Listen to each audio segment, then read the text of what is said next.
একটুখানি দেখো, একখান কথা রাখো, ভালোবেসে একবার আমায় বউ বলে ডাকো। বাংলাদেশের একটা অত্যন্ত জনপ্রিয় গান, কিন্তু বাস্তবতা বড়ই কঠিন। ভালোবেসে কোনো বউকে সমাজের কেউই ডাকে না। যত ভালোবাসাবাসি, যত গুণ, সব কিছু বিয়ের আগে থাকে। আর যখন একবার বিয়ে হয়ে যায়, যখন একটা মেয়ে বউ হয়ে যায়, তখন তার সার্টিফিকেটে প্রশংসা করার মতো কিছু থাকে না। তার লাইফে, বাস্তব লাইফে প্রশংসাপত্র থাকে না। তখন শুধু দোষ, ত্রুটি, আমার বৌমা ভালো না, আমার বৌদি ভালো না, মানে সম্পর্কে যার যা হই আর কি। ননদ বলবে বৌদি ভালো না, শাশুড়ি বলবে বৌমা ভালো না, শ্বশুর বলবে বৌমা ভালো না,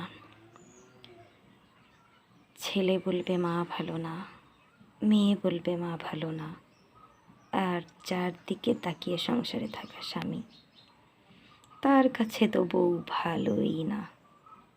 অন্যের বউয়ের অনেক গুণ থাকে অবশ্য, অন্যের বউ খুব সুন্দর।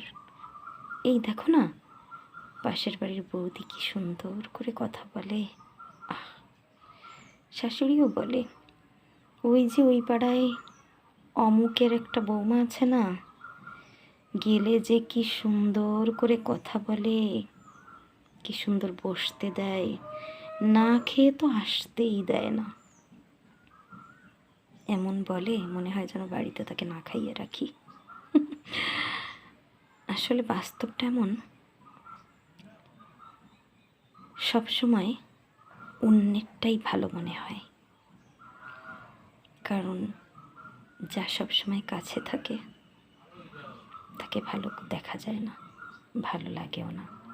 আর দূর থেকে যেটা দেখা হয় ওটাকে দেখতে অনেক ভালো লাগে, কারণ ওটা তোর ব্যবহার করে দেখা যায় না। তো যাই হোক, মনে হলো তাই বলছি। এটা কিন্তু শুধু আমার কথা নয়, আবার কেউ কমেন্ট করবেন না যে সংসারে আমি মনে হয় বউটা খুব খারাপ। এটা সংসারের প্রতিটা ঘরের কথা, প্রতিটা সংসারের কথা।